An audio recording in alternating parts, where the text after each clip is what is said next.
Well, good morning. It's 10:30. Today is May 26, 2022.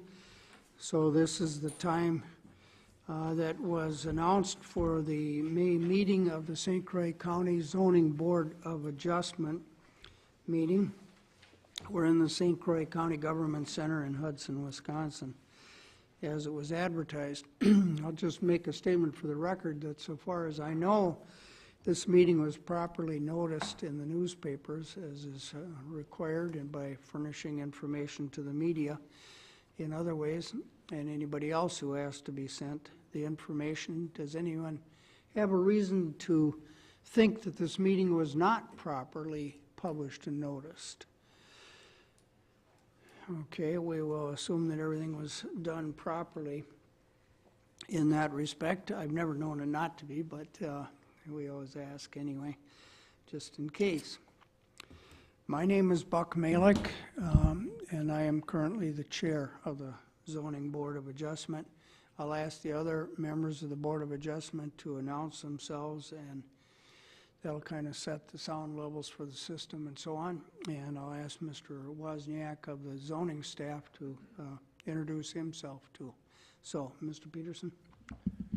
Dave Peterson, citizen member, Town of Kinnickinnick. Greg Telejohn, County Board Supervisor, District 14, and this is my first meeting. Joe Miller, Town of Hammond, citizen member. David Nickum, Town of Baldwin, citizen member.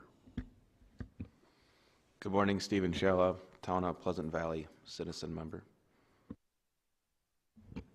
Ellen Denzer, St. Croix County Community Development Director. And Mike Wozniak, Land Use Administrator. Julie Peterson is keeping notes. I should have mentioned that I'm a citizen member also from the town of Hudson. We have to all be from a different town. We can't be any two of us from the same town, and we all have to be from towns that are subject to county zoning. So that's sometimes a bit of a challenge for the recruitment of new people.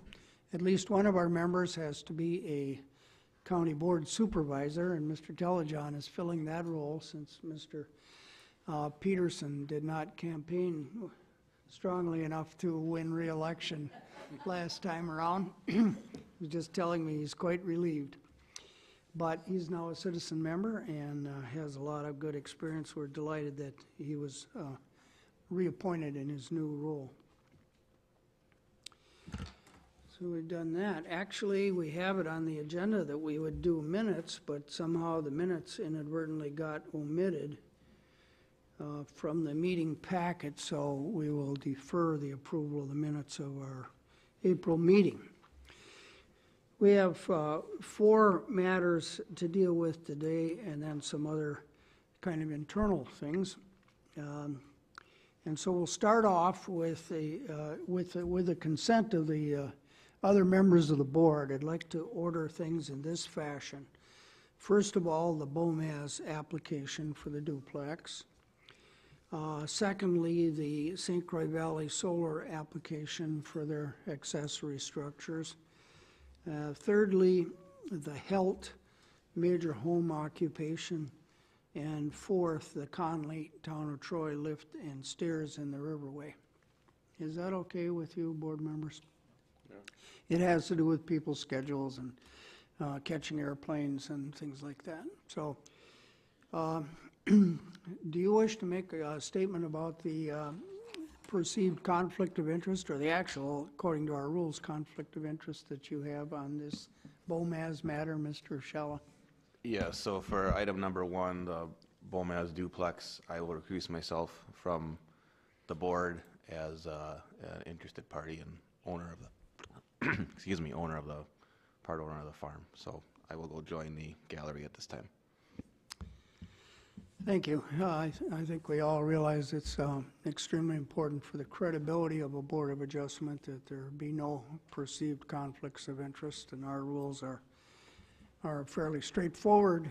Mr. Shella is an employee of BOMAS, Inc., and his wife is a shareholder in the corporation, and the application is about creating approval for a duplex in which he resides or will reside. With that said, and squared away, we still have more than a quorum, no issue there. So proceed, Mr. Wozniak. Good morning, board members and public attending the meeting or watching. Again, I'm Mike Wozniak, Land Use Administrator for the county. Because we have several items on the agenda, I'm going to do my best to run through these staff presentations as expeditiously as possible, but can field any questions if I move quickly through or pass over any of the detailed information in the staff report or application materials. Either I can answer questions, or the applicants or their representatives can answer any questions that may arise by the board or public from public hearing. Our first item we're considering is a conditional use permit application from BOMAS Incorporated with Steve Shaw as the applicant, and referenced Eric Knopf as with American Land Surveying as an agent. This request is for a conditional use permit for a two-family dwelling. The property in question is located in the northwest quarter of Section 20, Town of Pleasant Valley, in the county's R2 zone district. And a two-family dwelling requires a conditional use permit in the R2 district, hence why we're considering this request. I note that included with the board, with the materials included in the packet for the Board of Adjustment, is the staff report I'm reviewing, a copy of a certified survey map, which was recently the property was split into two parcels, and that survey, CSM notes that, and also included was an erosion control plan and building plans for the proposed duplex. The project, again, is a proposed two-family dwelling in an R2 zone.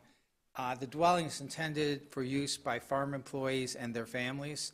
And I would note a private on-site wastewater treatment system will be installed and sized appropriately for the building. And typically that involves the assumption of 2 persons per bedroom in each unit,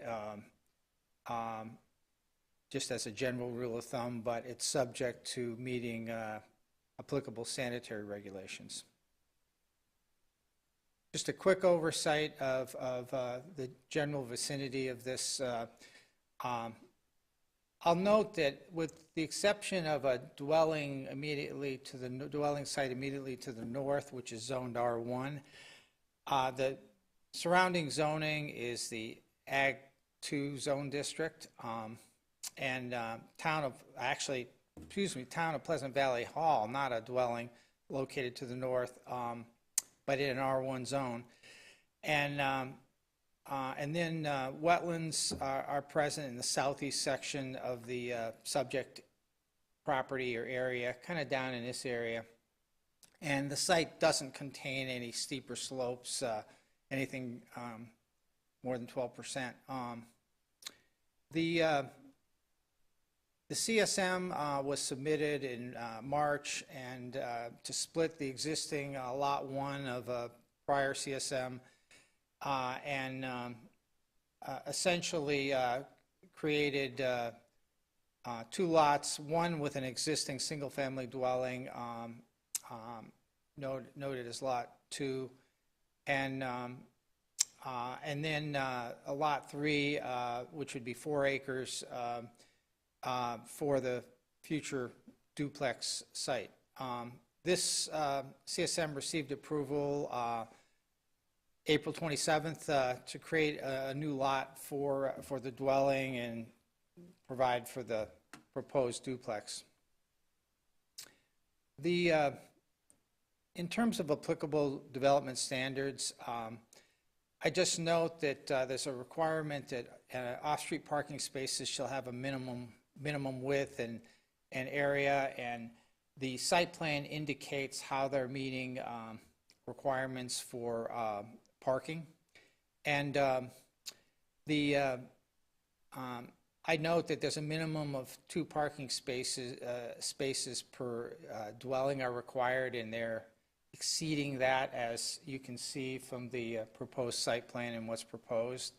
The parking has to be situated at least 20 feet from the road right-of-way. Moving on, regarding landscape requirements, landscaping is required for parking lots containing 5 or more parking spaces in R2 or R3 zone districts, and landscaping plans have to include erosion control plans. We note Exhibit 3 from their application. Landscaped area shall be provided in the street setback area and shall extend at least 10 feet in depth, at least 1 shade tree per 100 feet frontage. I'll note a row of mature pine trees currently exist in that area. Also, the parking perimeter landscape is required. A landscape buffer at least 10 feet in width shall abut the perimeter of the parking lot, and the buffer shall attain 80% opacity at maturity and be maintained at a minimum height of 4 feet. And mature trees and shrubs currently exist on the west side of the proposed lot abutting the residential lot. While you're right there, do they already achieve the 80% opacity requirement? You know, I would, I suspect with what's there they do, but we may have to 100% confirm that. My staff person is busy with inspections this morning that Kelly Becker, who was the lead on this one, and Kelly probably would have considered that, but didn't note it in the staff report. Regarding building plans, we have minimum square footage required of 720 square feet on the main floor.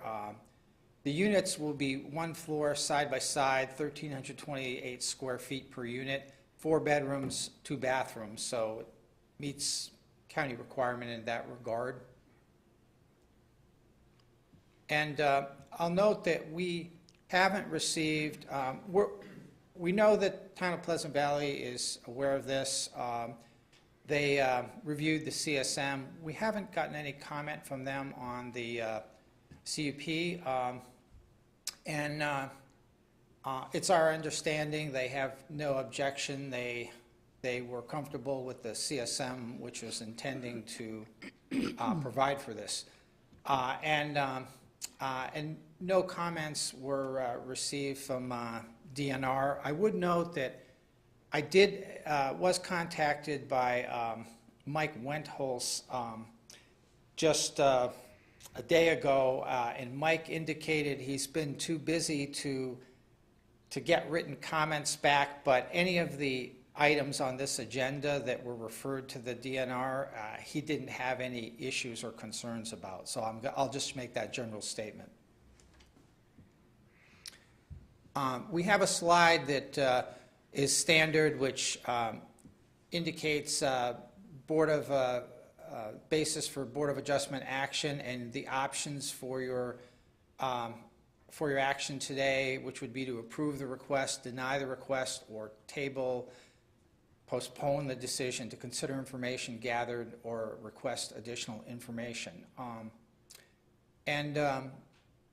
I'd note we've included findings of fact in the staff report, and we have a total of 13 findings that we've referenced. Some of these, as is customary, are just providing information about the site and application, and I'm not going to run through those in detail. I would say that we do note the the size of the units. We note that a POUTS system will be installed and sized appropriately. A soil test has been submitted and approved by the Community Development Department. That was done as part of the recent CSM. And again, Town of Pleasant Valley hasn't provided comments on this request.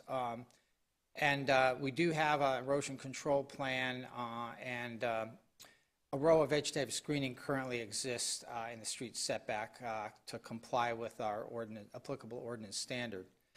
The screening that exists along west property line abutting, again, has to meet that 80% opacity and 10 feet in width to comply with the standard.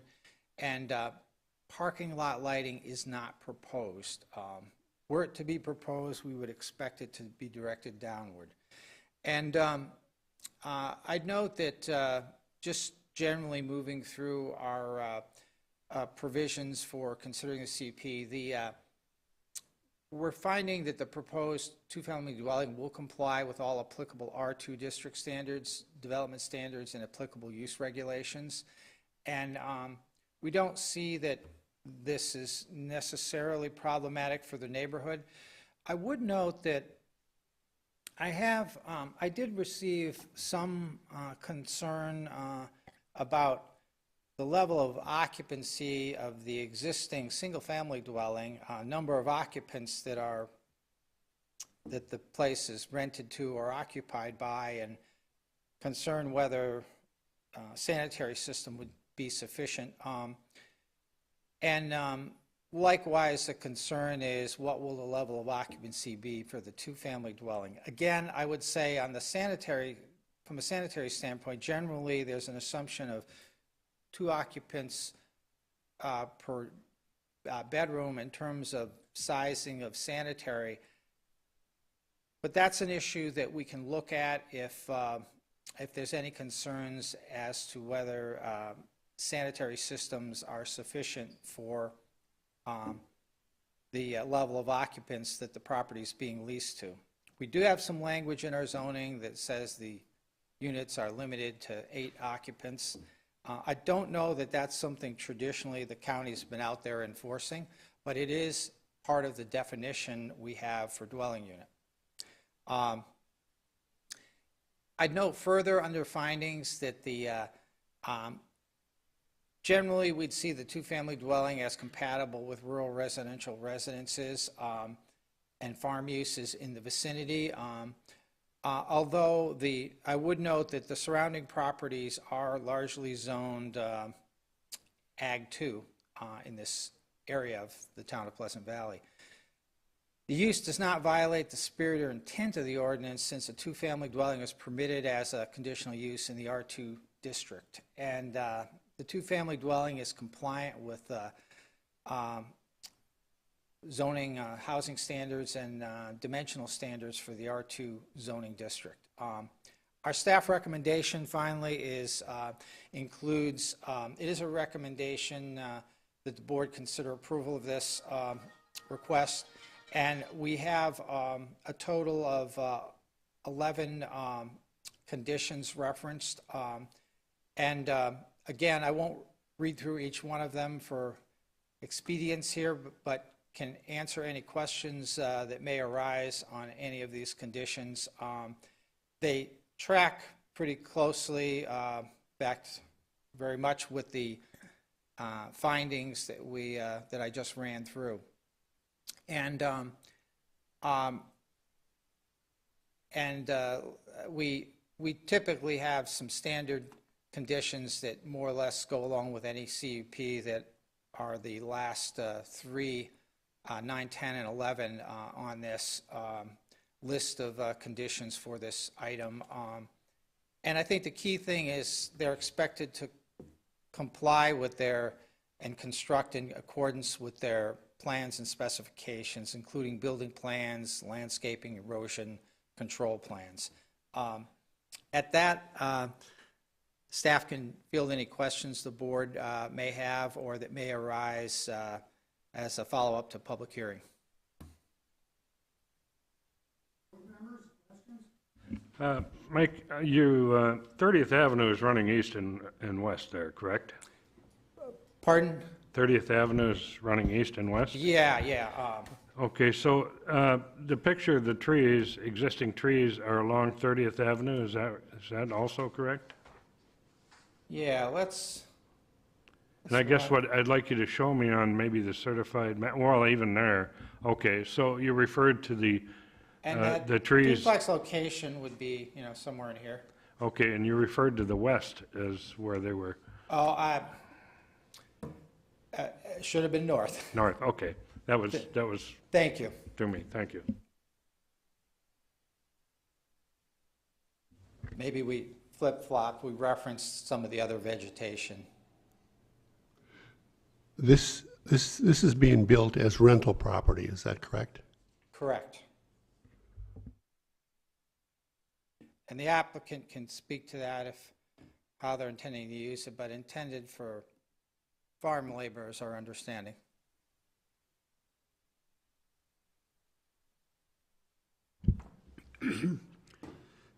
Does anybody in the audience wish to speak in favor of this application?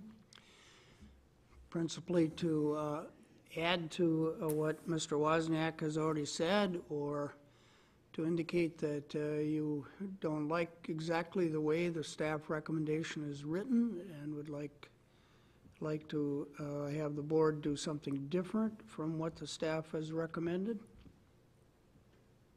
Sure.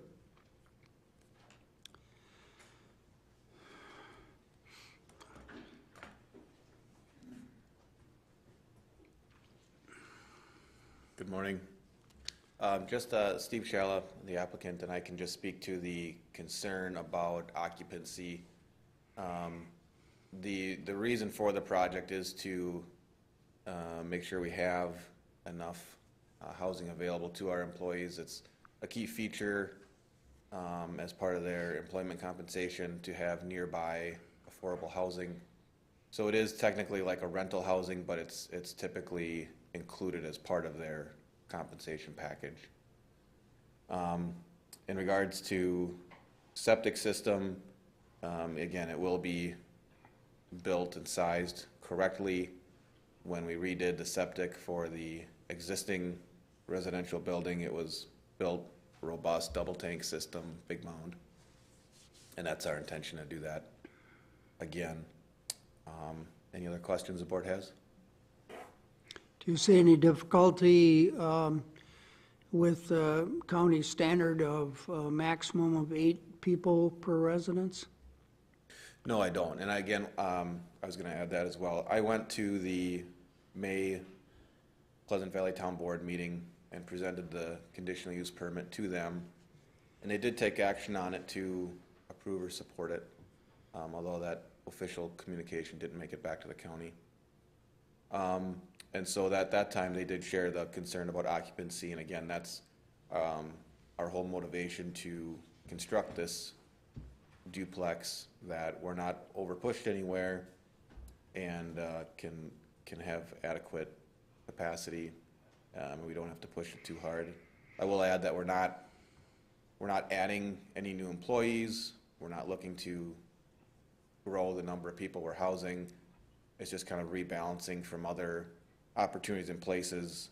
With the housing market as crazy as it's been, rents have increased dramatically, and just availability is really scarce.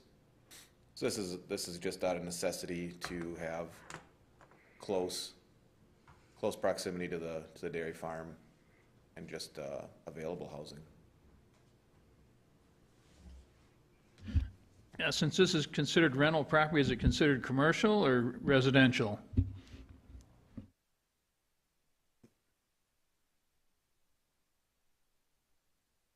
For what purpose? Taxation? Well, I'm thinking more, Zoning, or what are you, what's well, behind your with the question? septic system, well, any of the septic system plans are going to be state approved anyway, I would assume. But I didn't know if there's any difference between commercial and residential in septic system plan. Not, again, it's just a capacity, and then it goes to the state for standards. Our ordinance doesn't upfront say commercial has a certain set of rules different. No. It's all about water quality.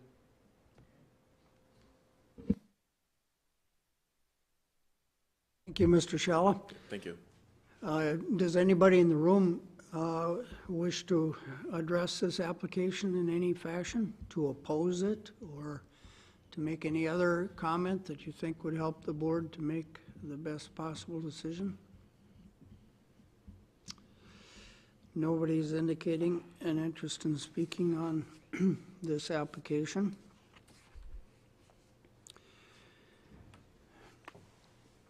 In that case, I'll declare the hearing closed, and we won't take any more evidence, either testimony or papers, with regard to this matter.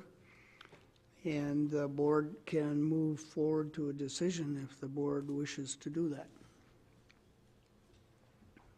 I'll move to recommend the approval of the conditional use permit as presented. I'll second it. Peterson and Nickum.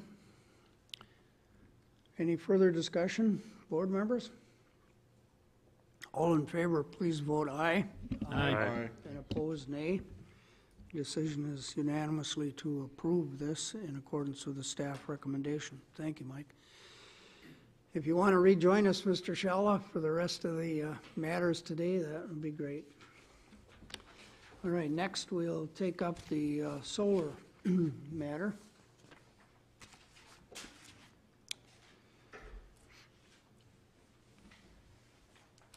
Would you pass that down to Julie, please? She can register me.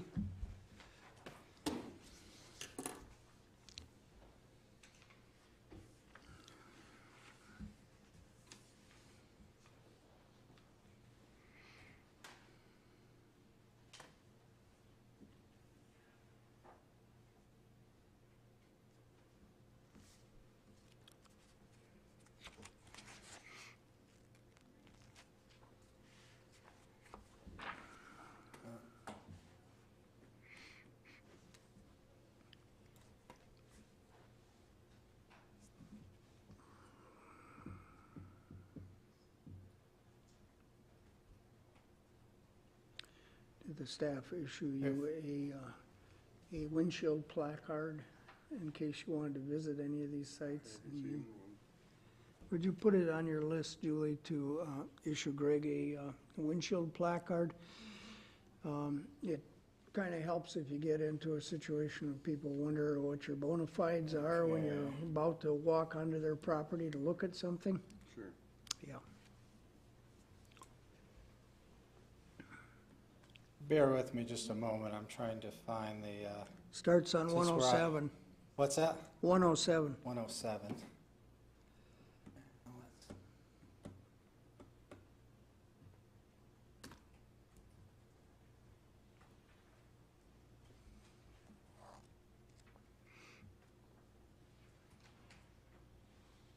Well, I see the application, but not the staff report.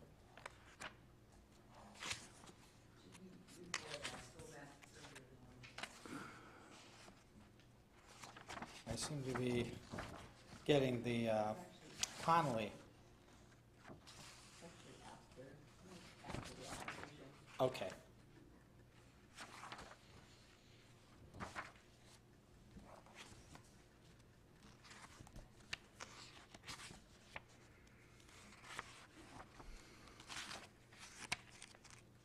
There we go.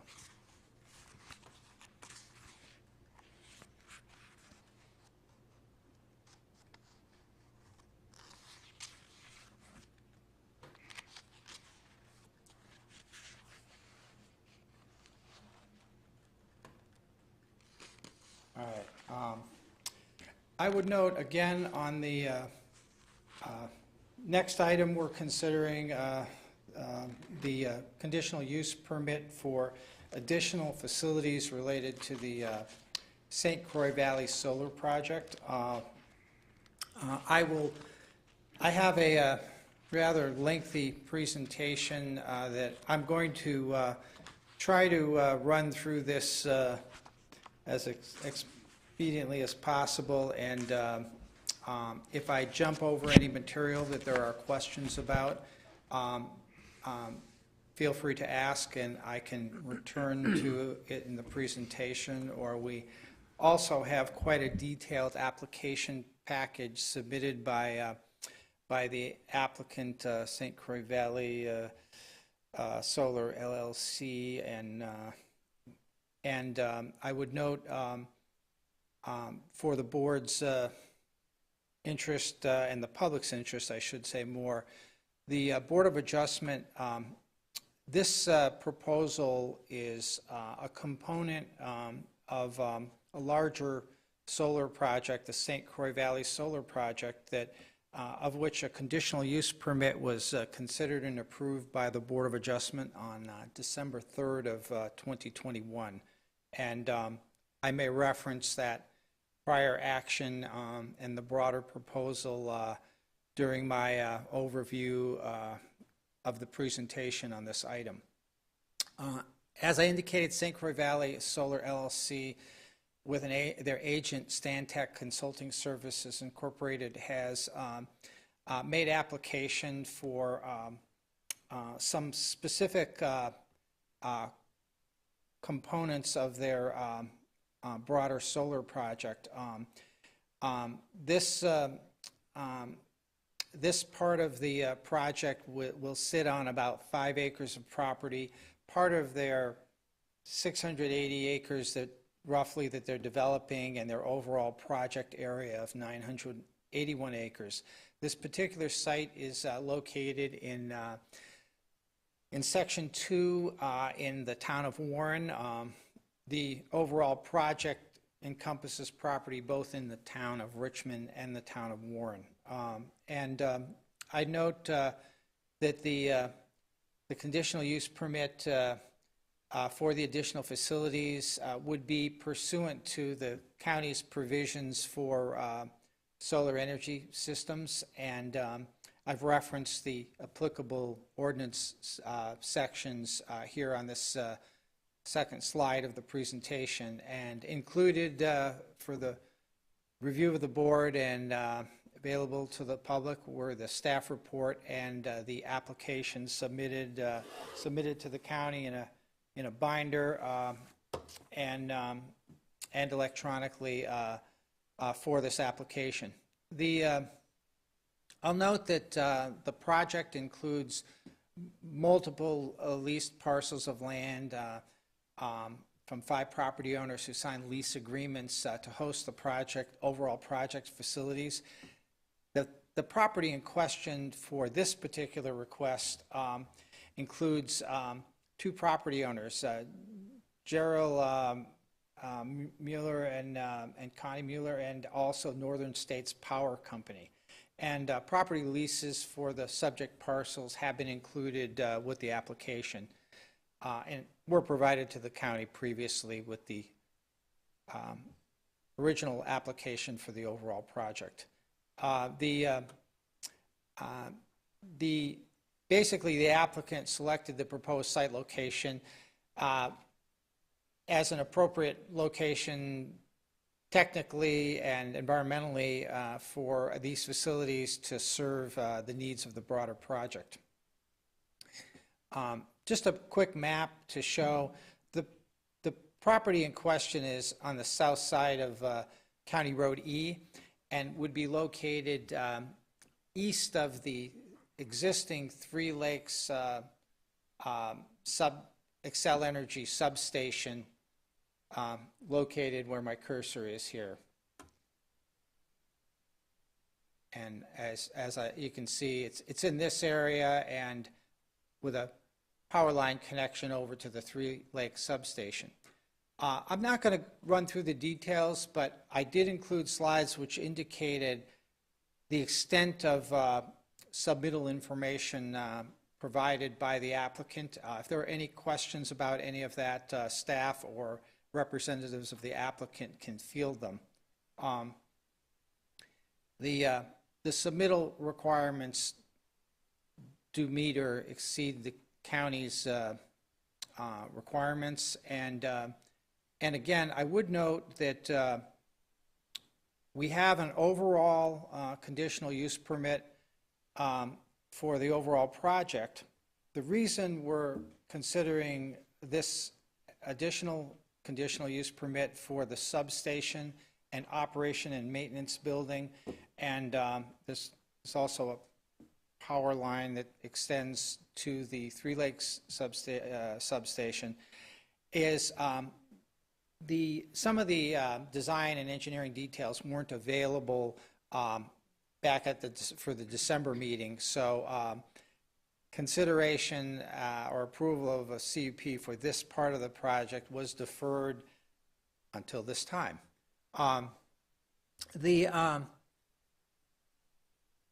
note that also the county is still reviewing a land use permit application that will deal with stormwater, grading, filling.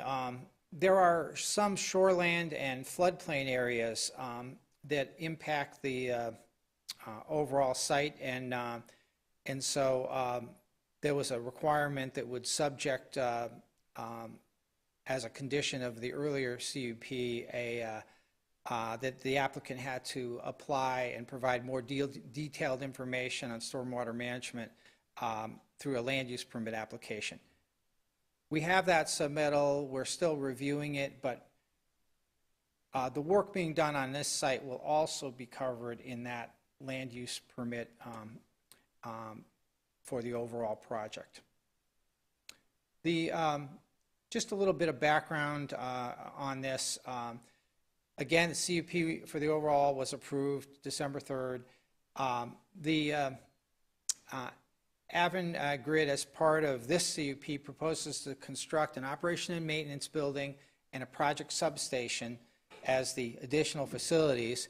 And since submittal of the CUP application, again, the engineering designs and details on these facilities have been worked out by St. Croix Valley Solar, and so we have them for your consideration today.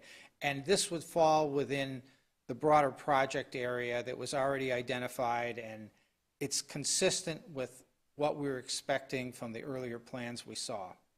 This is a site map that shows a little more detail, and basically the substation in this particular area and operation and maintenance building just to the east, a network of driveways.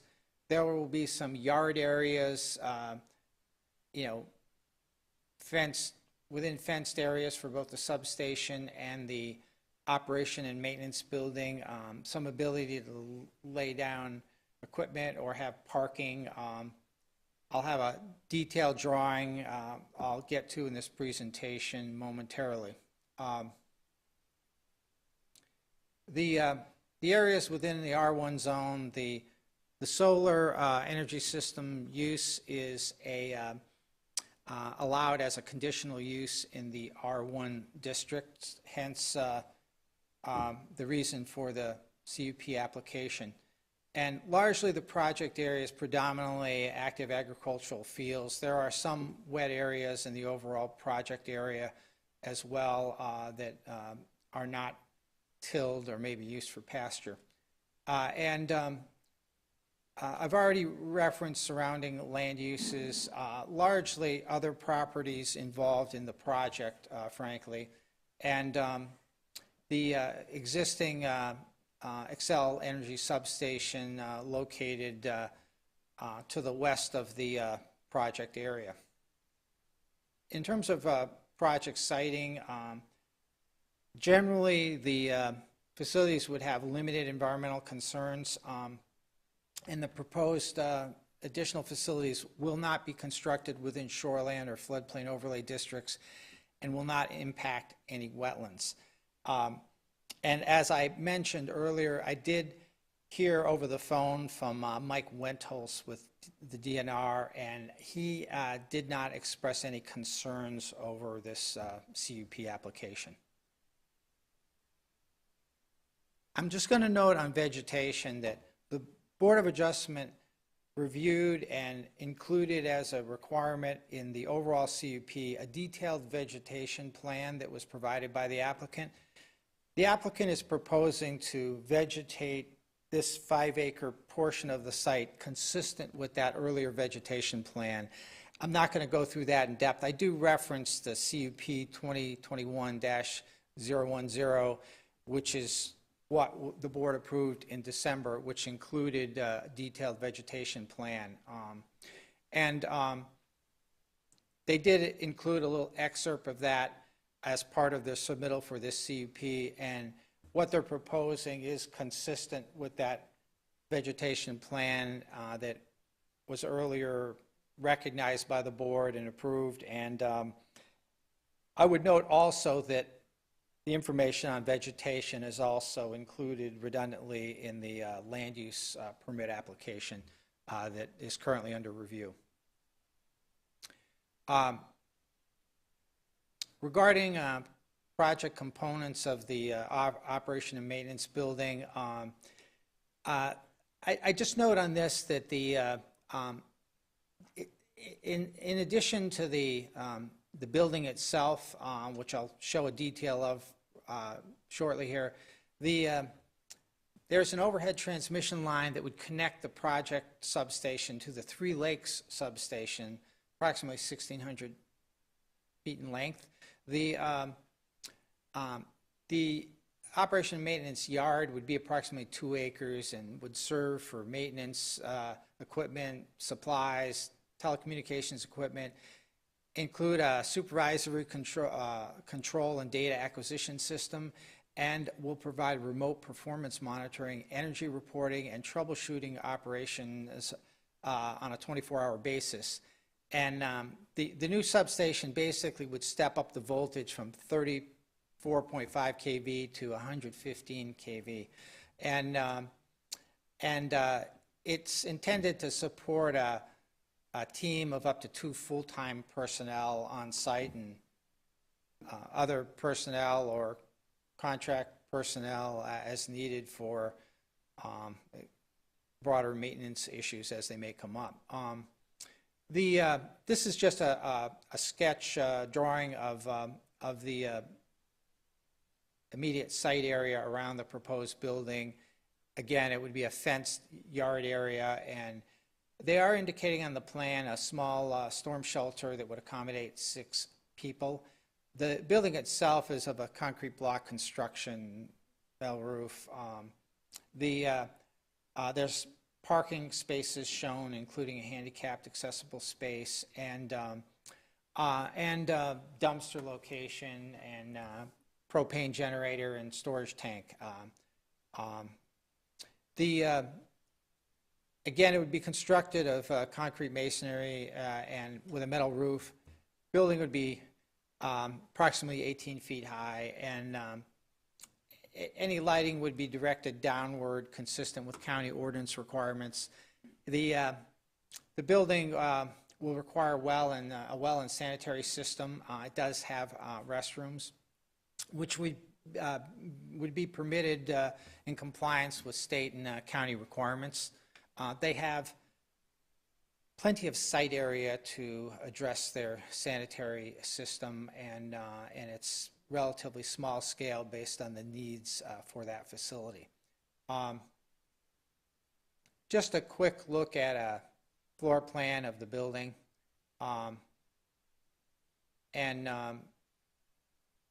Again, I'd note in terms of moving on to the substation and that portion of this request, again, it'll be fenced. The components are what you typically see with electrical substations.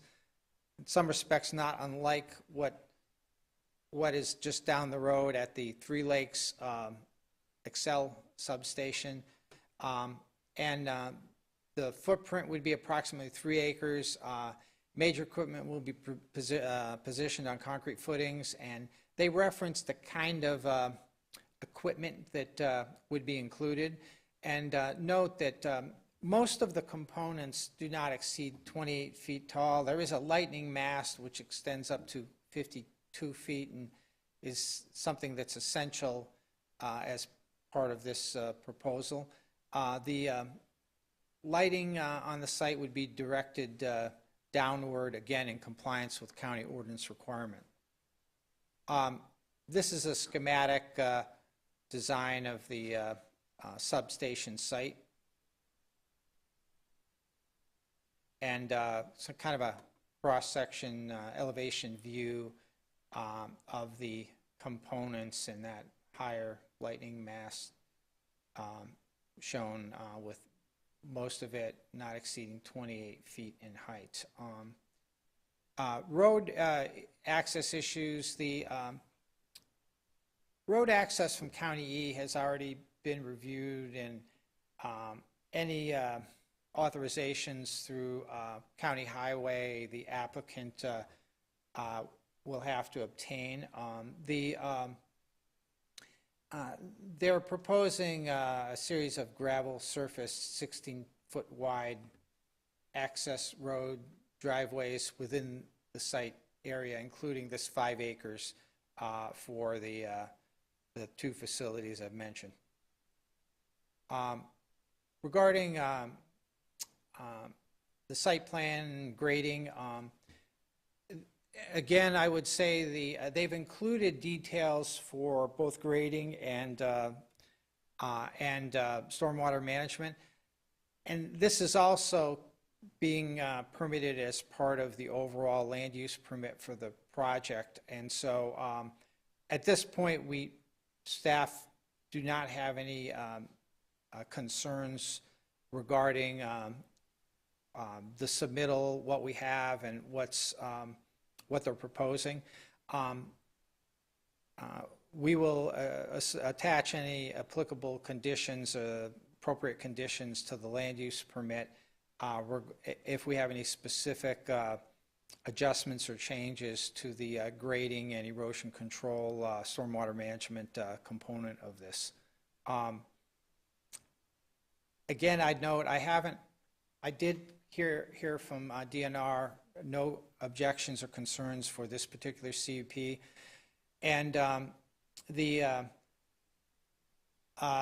applicant has worked through issues regarding wetlands and determinations on floodplain with DNR for the broader project, and those areas are not being impacted by the work that will be done for this particular part of the project. We haven't heard any more specific comment from the town of Warren, but the town of Warren is on record in support of the overall project and did submit that to the Board of Adjustment for the December 3rd meeting. Again, our standard slide, your options to approve, deny, or table, postpone to get additional information. We have included draft findings of fact and conclusions of law that include 12 findings, and these track with a lot of the remarks I just made as part of this presentation. I think the key thing is that the expectation is that the requirement is that they would construct generally in conformance with the plan specifications and supporting information that they provided as part of this CUP application, and realizing detailed design plans, there may be some minor adjustments that they would be required to work with staff on if any such adjustments should materialize. We don't anticipate any significant changes in terms of location or general configuration. And again, the overall project is anticipated to be in operation for up to 40 years. There is in addition to the CUP approval for the broader project by the Board of Adjustment, there was also a joint development agreement that has been executed and filed, and that does cover a variety of issues, including decommissioning requirements and financial assurance for decommissioning.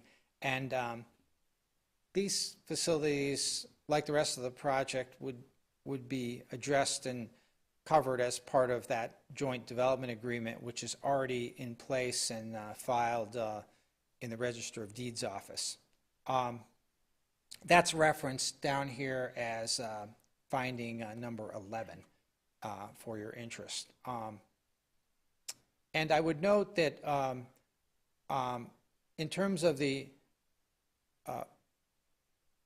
criteria for evaluating the solar project, as the board was referenced back in December, there are specific criteria for considering solar projects as opposed to other types of conditional use permits, and those are called out in A, B, and C here. And I won't read through all of this verbiage. I'm sure you've read it, but I'll leave this slide up for a moment if there are any questions regarding.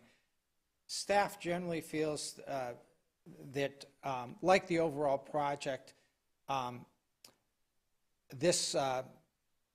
these additional facilities under this CUP would be consistent with these provisions or review criteria for solar energy system CUPs. And we have a total of 11 conditions proposed, and with a recommendation for approval. And the conditions, again, track very closely with the items that were spelled out in the findings of fact. And if the board has any questions regarding any of these conditions, or the applicant has any questions, staff would be happy to answer them.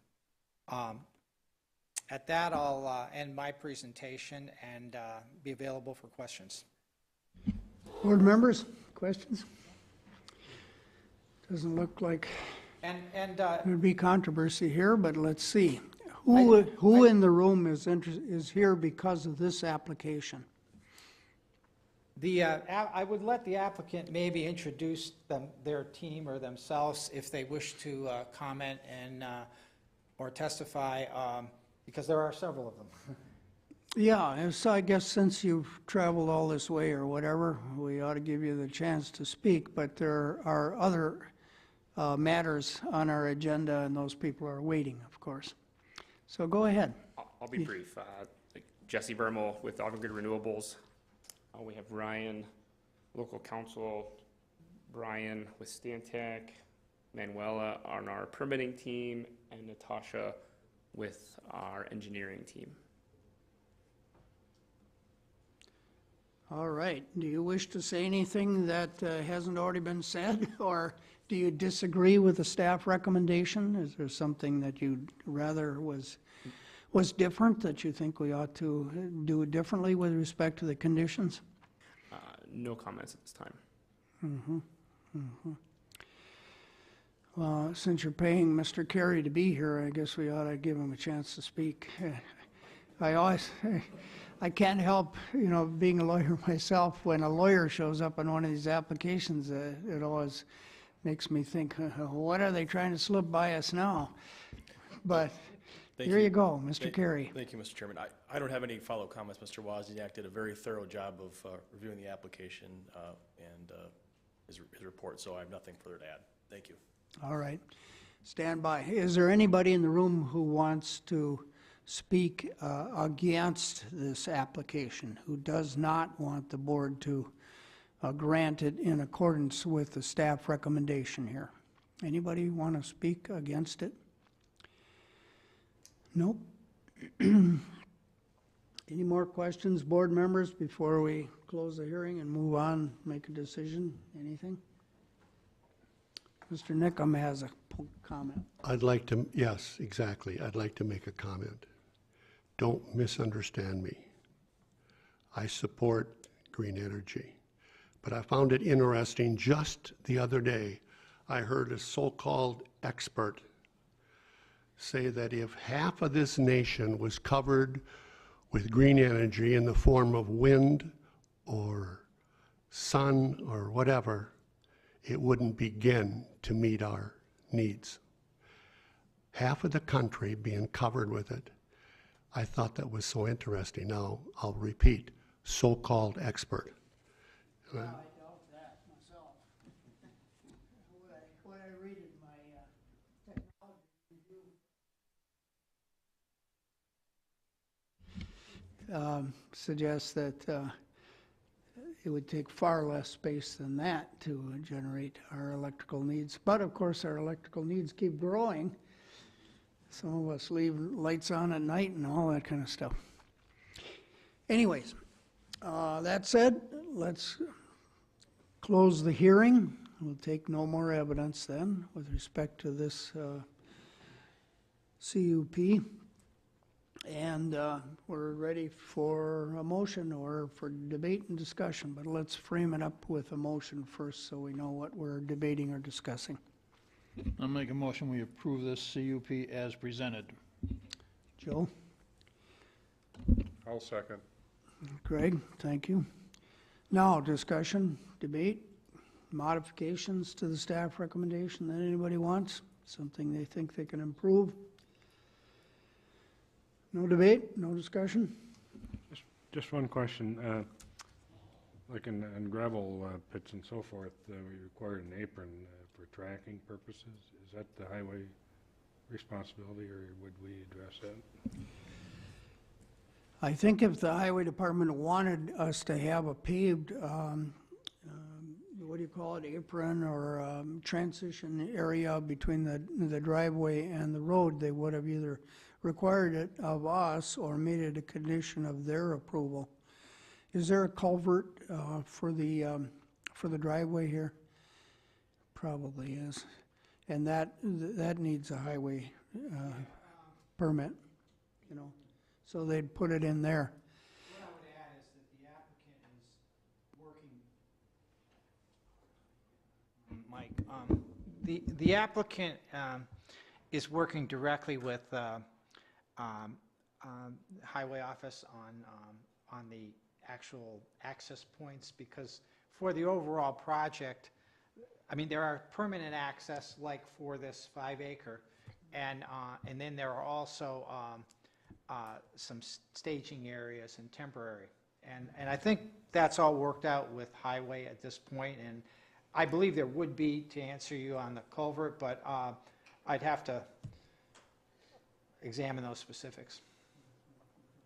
Of course, the kinds of things with non-metallic mines and so on generate a lot of traffic, and heavy, big, wide tires that tend to pick up a lot of gravel and sand and may track it onto the roads.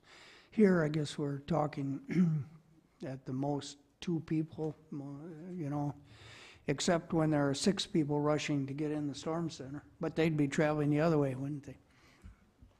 We might be ready for a vote then. Okay, all in favor should vote aye. Aye. And opposed, nay. It's unanimously approved then. Thank you all.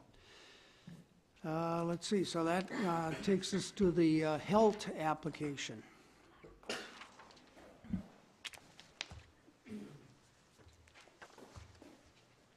Does anybody need a break? We've been at it for an hour. My bladder's not insisting, so I assume the rest of you are even healthier. His mic is still on. Okay, we'll just keep working then. Call this work.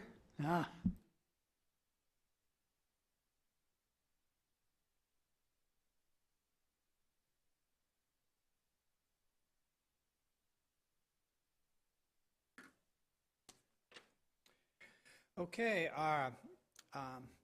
board members and public applicant, our next item for consideration is a conditional use permit request from Jacob Held. At property in question is at 1132 Cooley Trail, Robert's address. This is in the town of Kinnickinnick, and the property is located in the northwest quarter of the southwest quarter and the northwest quarter of the southwest quarter of Section 9 in the town of Kinnickinnick. And I'd note that it's within a R2 zone district, and this request is for a conditional use permit for a major home occupation for driveline parts servicing, and it would be, it is applied for and would be granted pursuant to section 15.345 of the zoning ordinance related to home businesses. Included with your packet materials are the staff report I'm running through and the conditional use permit application from Mr. Held. The property is a residential lot with an existing dwelling and an accessory structure, and the applicant proposes to utilize the site for the dwelling along with the major home occupation. Again, specifically a custom driveline parts business. The applicant's proposal is to operate the business within an existing accessory structure on the property. This structure is approximately 2,500 square feet, 50 by 50, and the parts business is proposed to occupy approximately 400 square feet or 50 foot by 8 foot area, and proposed plans for the repair shop were provided with the application, and the remaining area, approximately 2,100 square feet, would be for personal use. And the area for the parts business, driveline parts business, will not exceed the maximum allowed area of 1,500 square feet for a major home occupation. And I'll note that the closest neighboring dwellings are 430 feet to the southeast and 470 feet to the northwest of the proposed major home occupation site. And we've got a reference here to the existing house system sized appropriately for the dwelling, and the permit number referenced here. Just a map to of the general vicinity and land use in the area, and I would note here's a little closer detail on the specific 10-acre property. There's no wetlands or map wetlands or floodplain or shoreland area that comes into play with this property. Just to look at the CSM that was used to create the lot in question back in 2010. And I would note, in terms of our review, the hours of operation would be from 8 a.m. to 10 p.m. The applicant proposes that most work will occur between 5 p.m. and 9 p.m. And this work is occurring, again, in the accessory building. And 2 vehicles or less are expected on a daily basis, and there is adequate parking for customers on site. All business-related items will be stored within the structure, and there will be no additional noise, dust, smoke, or odors other than what would be expected for residential use anticipated from this.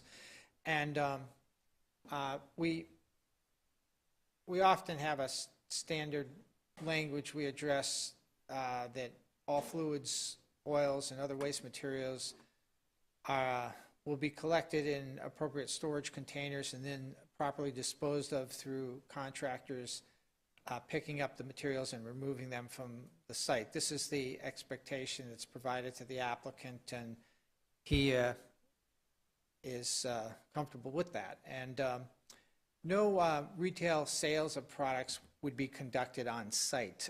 Also, I would note, the applicant has met requirements for home occupations per our section, our ordinance general standards. And I would note that regarding agency review, Kinnickinnick has not offered any comments on this request. Mr. Held may be able to tell us if he's had conversation with the town and there's something that they just haven't forwarded to us. Regarding Board of Adjustment action, again, your options are to approve the request, deny the request, or table, postpone the decision to consider information gathered, or request additional information. We have findings referenced, just looking through to remind myself, we have 10 referenced findings.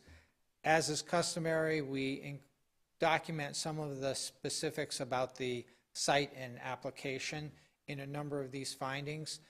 I think most importantly on this is what the conditional use request is for, the driveline part servicing, and also that the area it's going to be conducted in complies with our maximum floor area requirement, and that the remaining area within the accessory building would be dedicated for personal use. And again, in terms of reviewing against our review, evaluating against our review criteria for conditional use conditional uses, the proposed use would comply with applicable standards of the R2 district and applicable use regulations for home occupations. And I'd note that the use will not cause a reduction of property values in the affected neighborhood, since primary use of the property will remain as a residential use with a single-family dwelling and as the principal structure. Really, this business use is an accessory to that use of the site as a dwelling site. And the business use, staff believes, is compatible with the residential use and therefore would not create additional nuisance impacts that might cause any negative effects to the surrounding area, the closest neighboring dwelling being approximately 430 feet. And the proposed use conforms with again, our major home occupation zoning provisions and may be allowed as a conditional use in the R2 zone. And again, it conforms with the square footage limitation.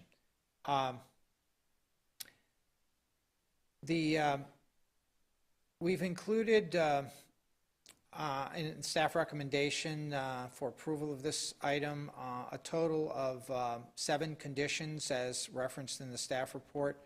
Again, these track with the items referenced in the findings of fact and conclusions of law, and staff can answer any questions the board may have on this or if anything arises during public hearing. That, I'll close my remarks. Questions, board members? So is this going to be like a repair facility where somebody can bring in their broken drive shaft and get it repaired? Mr. Held, if you'd like to come up so that we record the meetings. Basically, yes. I deal a lot with businesses, though. Hey, Mike, you want to turn his mic on? It's on. Is that better? There we go. It's on. Shorter. Okay. Could you also state your name, sir, for the record? Jacob Helt, 1132 Cooley Trail is my address. I did see in there the business times. It's not 5 p.m. to 9 p.m. It's more like 9 a.m. to 5 p.m. I did go through Kinnickinnick Township, the Planning Commission, and a board meeting, unanimously approved both there. This is the last step. You guys familiar with a lathe? Anybody Yep. with a lathe? The machine looks like a lathe. 17 feet long, and you put drive shafts on it, you press them together, you weld them, you balance them, straighten them, cut them apart. You're going to have a dynamometer? A what? Are you going to have a dynamometer too? For what?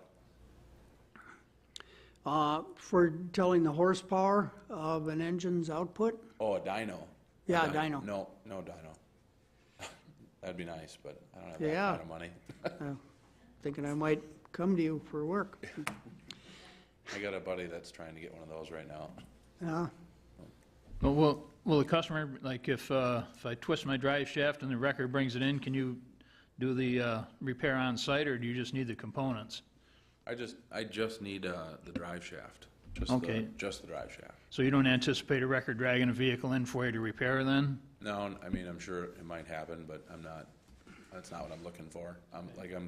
I'm looking more towards like, all the automotive shops around, right?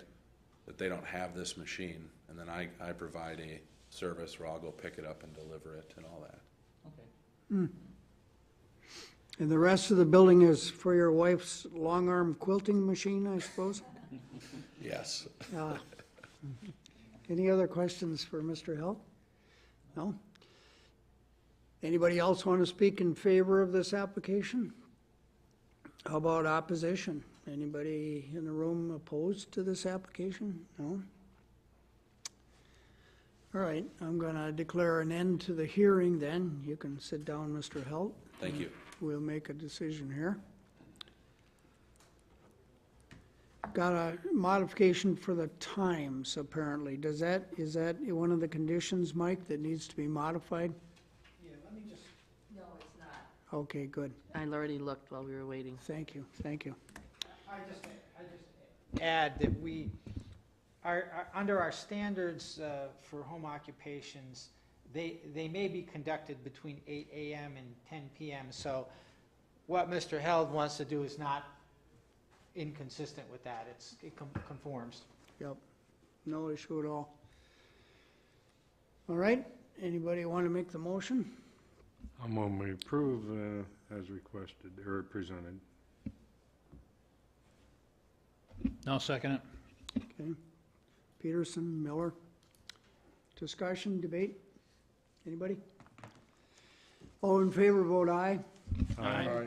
Opposed, nay. Unanimously passed. Good, thank you. Thank you for waiting.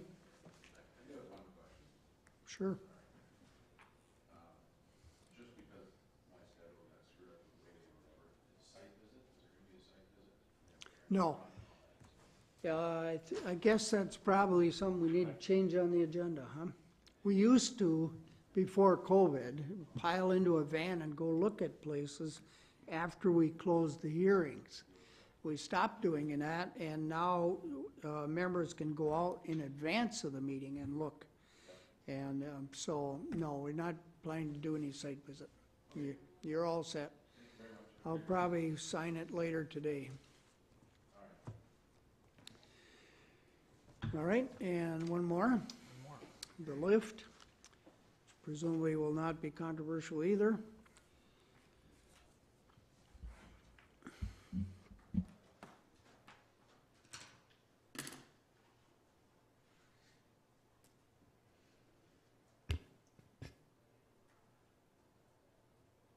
Okay, let's see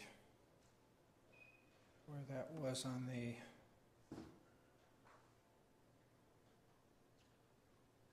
Suppose it'd be possible to do a word search, wouldn't it? Does that software Yeah. lend itself to searching by the name of the applicant? Do you know what page that is, Buck? You can look just. No, I don't have it open. I'm looking for you. No, it's earlier than that, earlier. It's the third one, so it's just before the solar, It's an antiquated software here. just quite long. Might have been noticed better. Right, well, page 80. I guess like page 80, because the other one is 107. We're creatures of habit. When the agenda gets jumbled, it's a little bit of a challenge here. Page 70. 70? Starts on, yeah. Thank you. There we go. Okay, our last item here, action item, at least for conditional use permits, is consideration of a conditional use permit from Ed and Sarah Conley, and with their agent Hillside Lifts, for a combination lift and stairs for their property located at 299 Riverview Drive on the town of Troy, Section 6, with the abbreviated legal shown here on this slide. And site size is approximately 2.4 acres. This application pertains to the Riverway Overlay District requirement for a conditional use permit for stairs or lifts that may be permitted to negotiate the steeper slopes but are subject to the CUP process. Included are the staff report and the conditional use permit application submitted by the Conleys. This property is a residential lot on the St. Croix River with an existing dwelling, and a lift system is required due to the steep slopes and site conditions, as it is common along the St. Croix and including this particular area where nearby properties also have lifts and or lift and stair combinations. The vegetation will need to be removed for installation and operation of the proposed lift. The proposal does not call for removing any large trees, and any disturbed areas will be temporarily stabilized and seeded, and therefore minimum impact is anticipated on the immediate area. And there's a couple photos here that from the top of the slope in the vicinity of where the lift would be established. Regarding lift construction, there would be two landings, one approximately 20 feet below the top of the bluff and one at the bottom of the bluff. I'll show a couple slides in a moment that show the alignment. The landings will be constructed to the minimum amount necessary to provide safe ingress, egress from the car of the lift. The upper landing will be 4 feet by 10 feet, and the lower landing will be 4 feet by 6 feet. The upper landing will be accessed from the top of the, will be accessed from the top of the slope by a short stairway, bring it down. They're proposing approximately 20 feet. And a 5-foot path would be cleared for the tram system. So really the kind of minimal width needed to accommodate the width of the car. I note that initially the Conleys had a proposal that had a lift that was going to go right up to the top, but they observed one of their neighbors had theirs, the upper landing set below the top of the bluff, and they felt aesthetically it would be an improvement. It would be less visual impact, frankly, probably both from the river and from their home, and it's a better alternative, and staff would agree with that. Again, a slide that shows the proposed alignment here, and essentially the stairs would come down following the same alignment as the tram and bring it down to a landing for the tram to be accessed and extend down to a lower landing, as is typical of these pieces of equipment. This is just superimposed on an aerial photo that generally shows the proposed alignment. Although pretty much concealed, there are lifts on other properties in this vicinity. Another design drawing, kind of a cross-section here, and actually here's the cross-section. This one was probably done before the stairs were added to the design, but again, staff doesn't see any concern about it. The stairs have to conform with standards for width and design included in the Riverway Overlay District regulations. We note lifts are regulated by Wisconsin Department of Safety and Professional Services under Elevators and Conveyance Division. So permit approval from DSPS is required. Lifts are inspected by DSPS or other DSPS licensed elevator inspectors at the time of installation and annually. And a permit inspection for electrical components is required by the town of Troy. And I should update, I did get a follow-up contact from the town that they have no issues and or concerns about this proposal, but it came at a late hour here, and it didn't have time to put that in writing and make it an exhibit. Staff. Also, I'd note I did talk specifically with Mike Wentholz over the phone on this. He indicated he didn't have time to get out a formal written comment, but again, didn't have any concerns and actually feels that this is probably a good design for that particular site. As is the case with these requests, your options are to approve the request, deny the request, or table and postpone the decision to consider information gathered or request additional information. We do have some proposed findings included on this, 12 findings. Again, the customary information about the site and clarification on the request, and we do note the installation date and last inspection date of the sanitary system on the site, and note that the combination of lift and stairs is required to provide pedestrian access to the river due to the steep slope and unstable site conditions.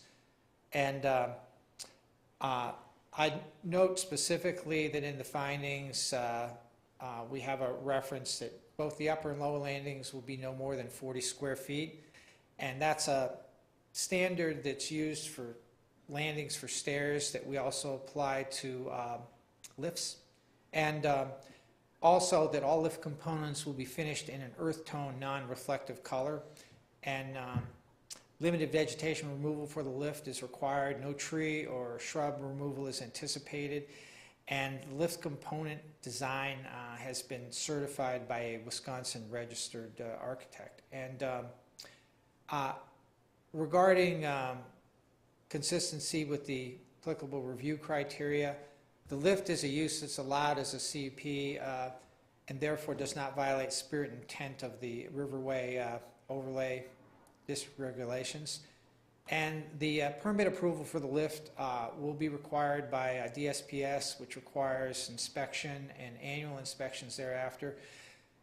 As such, the lift will not be contrary to the public health, safety, or general welfare. And I note the lift will be screened using native vegetation and will be painted with an earth tone color, so it will not negatively affect property values in the neighborhood.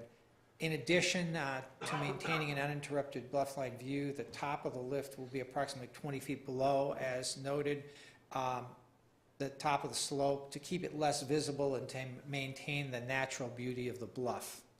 And it's not anticipated this is going to generate noise or constitute a nuisance inconsistent with the character of the area.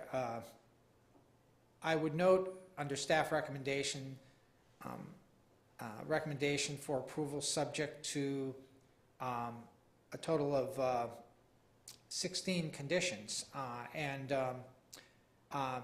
these track again with what was referenced in the findings of fact and call out some of the particulars of the Conley's proposal and some of the dimensional issues that are applicable, and also the reference the requirement to for acceptable colors, and also note that specifically that all parts of the lift, including the transporting device and power source, shall be visually inconspicuous immediately or made to be within 5 years using native plantings. And vegetation may not be removed within the slope preservation area unless it is necessary for the installation of the lift and is compliant with the provisions of the Riverway Overlay District ordinance. And there shall be no other land disturbance within the slope preservation zone. And beyond that are a couple of our customary conditions here, which I won't detail, but can field any questions the board may have from this, or if anything comes up in public hearing. Mike, on the two pictures initially, it showed kind of mostly scrub-looking bushes, not many trees. Yet Yeah. the overhead appeared to be trees. I don't know if it's an optical illusion or not, but you did say there would be a minimum need for any removal there? Yeah, and as is the case with some of these sites, you know, maybe I'll let the applicant explain the alignment and the tree, because some of these sites are difficult for us to access, and so I'll let them speak to it, because I believe their intent with this alignment is to minimize what they have to disrupt, but maybe they can speak to it better than I. Yeah, I was going to take a look at it, but it's a gated road, so I couldn't get Yeah. in and have a peek at it.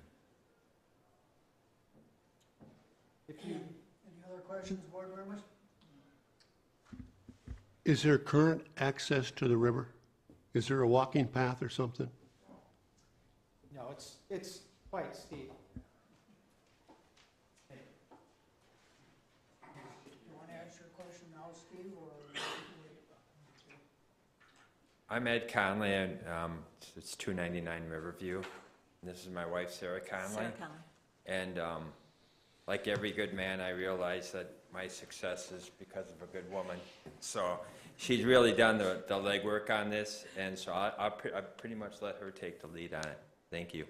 I think the question regarding the trees and what this looks like, there's a lot of overgrowth with buckthorn and some invasive species and cedars, but the largest tree that was shown in here was the white pine that's kind of in the center of the bluff there that we're preserving. But going all the way down, it's really hard to see any major trees or anything. It's just foliage. Right. There are some cedars there that are invasive that would probably come out, but we just replant that with something that's more native to that area. And we'd paint the track and all that. So, like they said earlier, initially we were going to do it, right on the bluff. And once we looked at it, it's like I said, I'd almost forfeit the lift before I did. It would be too intrusive for the neighbors on the bluff, and then obviously if you're on a boat or on the beach, to look up and see this thing hanging out there. I said I would pass on it probably, but so we're doing our the best job that we can to hide it, but it's just not accessible. We looked at stairs, putting in a staircase there. The soil and stuff is just way too sandy, and it's really too steep. So, but Any questions for the Conleys? Thank you. thank you.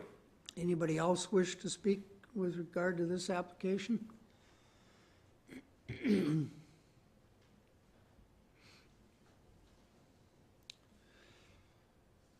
Well, I'll declare the hearing closed then. No more evidence. It's decision time.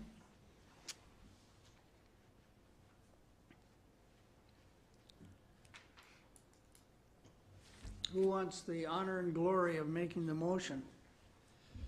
I'll move to approve as presented. I'll second. Peterson and Telejohn. Debate or discussion? Yes, Steve? Just one question. It sounds like there's other examples of this equipment being installed, and it hasn't caused any concern or ruffled feathers. Is that a correct assumption? That's what I gleaned from the staff report. Yeah, I mean, what I would say is for new installations or replacements, I mean, staff does follow up and inspect, and if there were any issues with more vegetation removed than was required, we would require planting of native vegetation and set direction on that if necessary. But generally, these are the lowest impact way for the homeowner to access the water. My experience, and I've dealt with these both here in St. Croix County and quite a bit along the Mississippi River as well in some of my past work, and there's more limited construction impact than stairs typically, and it's you know, it's safer. These are steep slopes, and you know, negotiating stairs for even able-bodied people, but if somebody's less able-bodied, it's not very practical on some of these lots where the lifts work quite well. So I haven't experienced issues, any significant issues in terms of complaints or compliance issues, but if they come up, we deal with them. These permits have requirements, and the standards in the ordinance are pretty clear.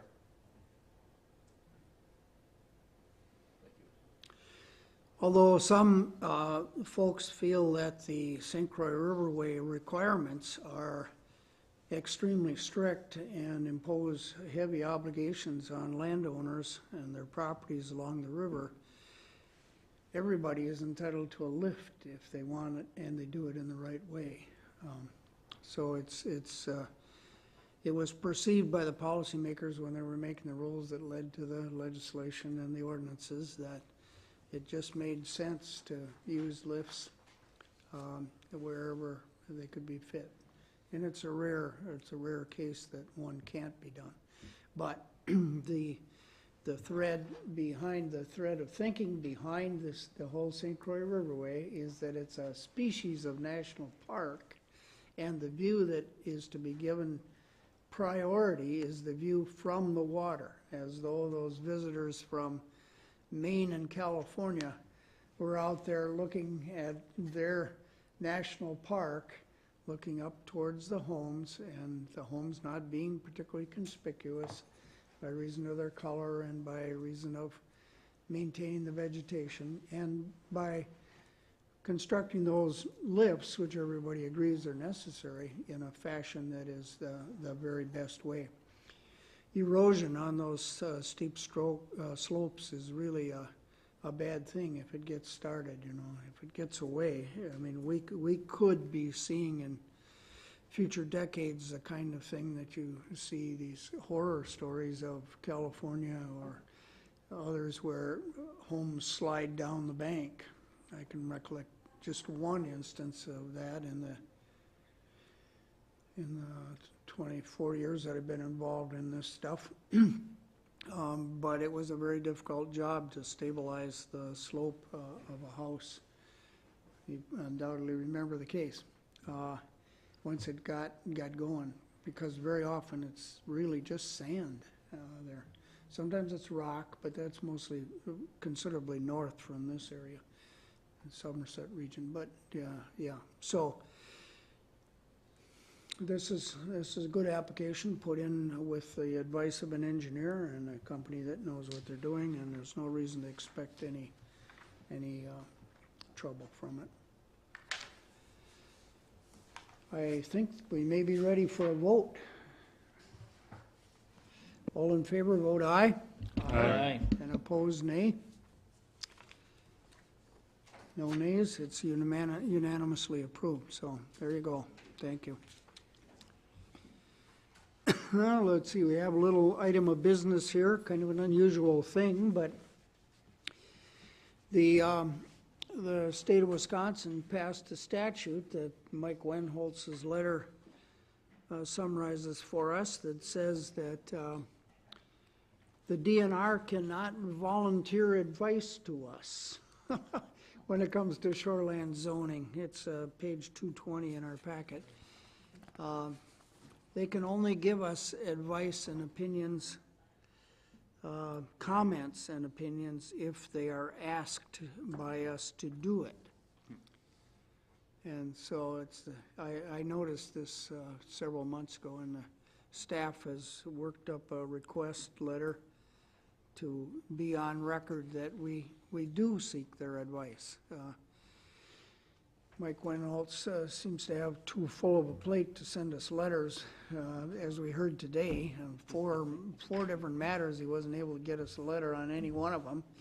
But if he would at least be available to the staff for consultation, it's my view that it can't hurt. We can always ignore them. I have opposed the DNR. I've even been a party to suing the DNR. And so it doesn't bother me to, for good reason, say you guys are wrong, whatever. I assume that the rest of you feel the same way. You'd push back if their opinion wasn't well supported. So we have this proposal to adopt this letter, which is page 221 in our packet. Is there more you want to say, Ellen, or have I covered it?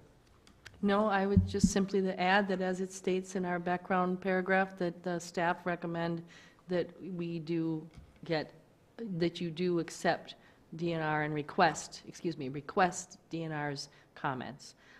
We always like to know what they're thinking, and they have good interpretations. And again, as you said, it's your decision on whether or not you agree with those, but I think it's good to get them in the first place. And I'm sure with few additional staff and time, Mr. Wenholz is probably filling open positions, and sooner or later we'll start to get comments. So he's a very conscientious individual, as he had worked for the DNR for many years, left for a while, and now is back. So.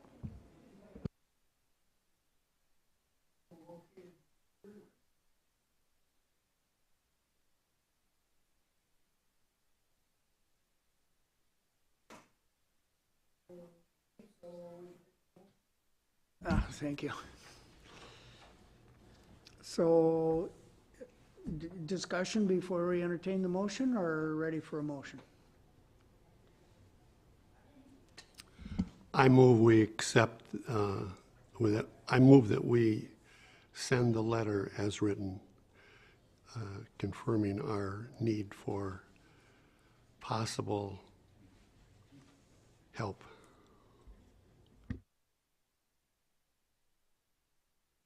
I'll second.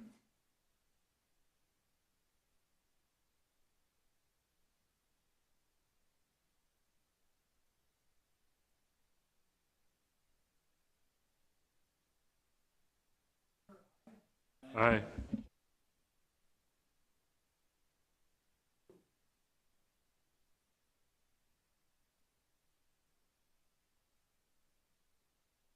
Just a quick request that you sign the letter today, as he asked for the response by next Tuesday. That's all. I think Julie will try to print a clean copy for you, and we'll get it down here real quick before you leave. Thank you.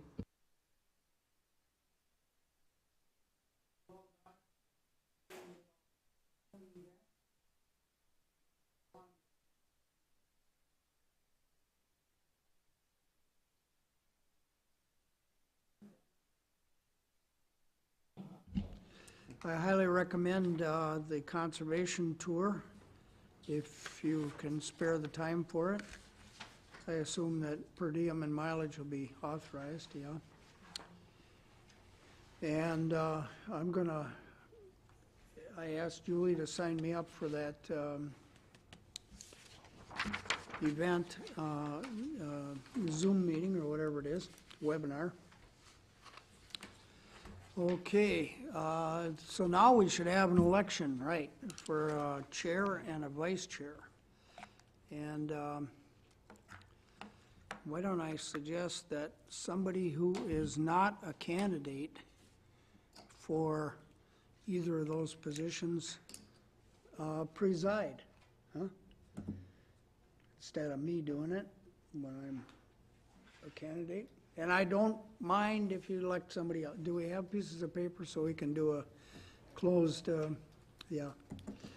We can do a secret, I can make you secret ballots quickly. yeah, you don't have to until we find out if there's more than one person nominated. But it is allowed under the law to do that only for elections, you know. For chair, is that what you're saying? Yeah, Somebody not running for chair would preside? yes, I, That'd be me. and you, No, that's me, that's me. you got it, you can run it. Okay, at this time, I'll take nominations for chair of the Board of Adjustment. I'll nominate Buck to continue on as board chair. Okay, and I don't believe we need seconds for that, do we? No, you don't. No. No, Okay, for- are there any other nominations for chair? You know, I'm not gonna feel bad if somebody else. We just don't want to take pictures. Nice try. I move the nominations be closed. Okay, we'll close nominations at this time, and I think we're ready to vote unanimously. All those in favor for Buck as chair, signify by saying aye. Aye. Opposed? Carries unanimous. Thank you.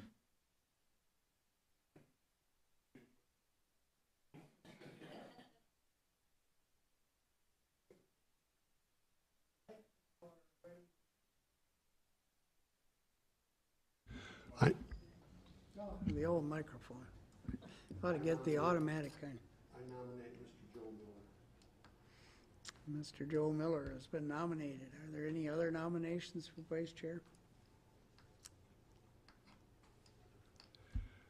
I move the nominations for vice chair be closed.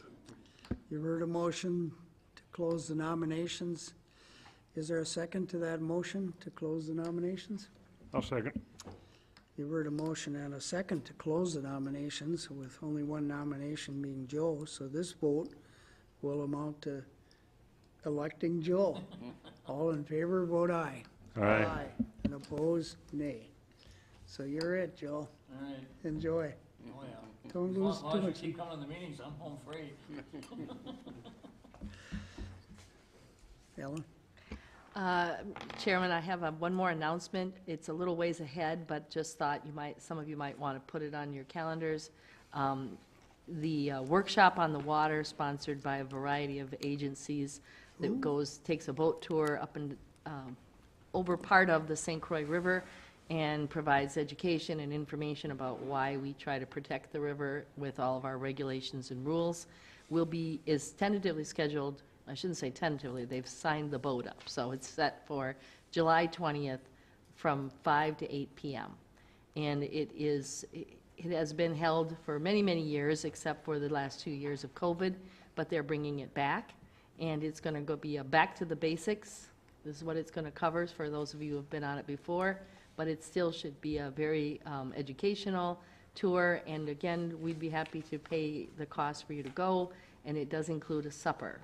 It's usually a light supper of sandwiches and salad, but excellent educational materials, and it's a good boat trip, and it lets you see what all of your actions along the river are trying to accomplish. Did you say 5? 5, o'clock? it's usually 5 to 8. Usually you have to get there a little bit earlier than that to actually get on the Get on boat. board. That's the intended leave time. So 4:30 and then 8:30 by the time you disembark. So, but it's really nice. It's right out of Hudson here, right out of Lakefront Park here in Hudson.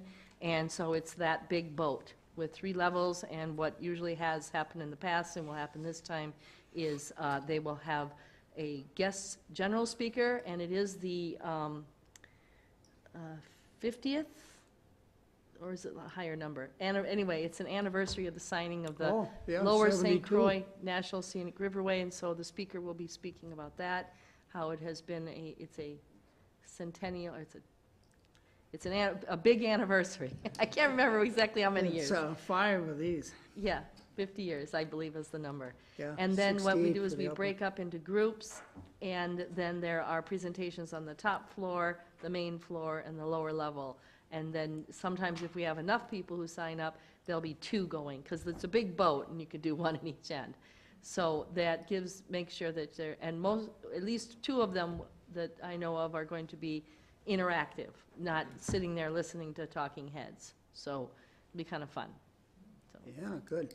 Oh, I highly recommend it. In fact, I sent emails to the Wisconsin DNR and the Minnesota DNR and the National Park Service encouraging them to start that up again. And so I'm glad you followed up on that. Yep. I really am. Yep, and so. I hope you'll it be a should- speaker, you or Mike or I somebody don't on know your yet. staff. They had a lot of volunteers real quickly from the Minnesota side, but that's okay. They haven't asked for us, but we may be people may be participating, and I will be sending a significant number of our staff, as I've always tried to do that. and we Yeah. will Send them. And you're offering the opportunity to the Community Development Committee, I trust, Yes, also? we're already Yeah. planning on doing that. And then I will see if I can get, like, our county administrator to go, and we'll see. But you might need a little higher level push to get that to happen, so if any of you wanted to do that. So we can encourage him? you're Absolutely, thinking, yeah, By email to Mr. Witt? sure. Um, I have not gotten the notice of it, I just know that I am on the planning team, so I have early notice that So they you got time. scheduled the boat. Is there a possibility that Lynn Markham might be a speaker? Yes, if not Lynn, one of her other people, they have asked her, and she has agreed. Did Lynn Markham, was she one of the speakers on any of the webinars that you attended? Right at Lakefront Park, A woman, and there'll yeah, be. yeah.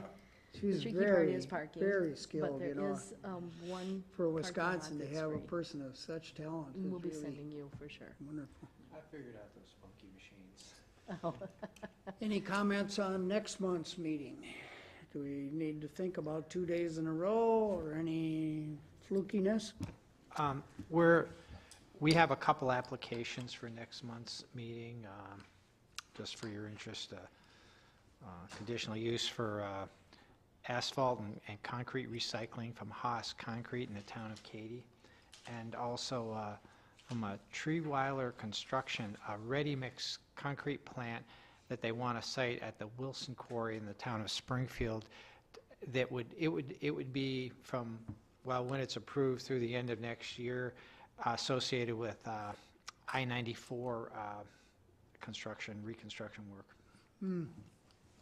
Doesn't sound like any big controversies and a room full of screaming folks waving pitchforks. So I don't expect so. I'm kind of missing, we haven't had much excitement lately. So are all the meetings on the 4th Yes, Thursday at 10:30? yes, with the exception of right around the Christmas holidays. We sometimes pull one earlier and push one back or something like that. It depends in part on holiday travel schedules of some of you snowbirdie types. Well, some of the committee members revolted on the Turkey Day meetings. Ah, that too. Yes, yes, yes. That's right. So the next one's on the 23rd, is that correct?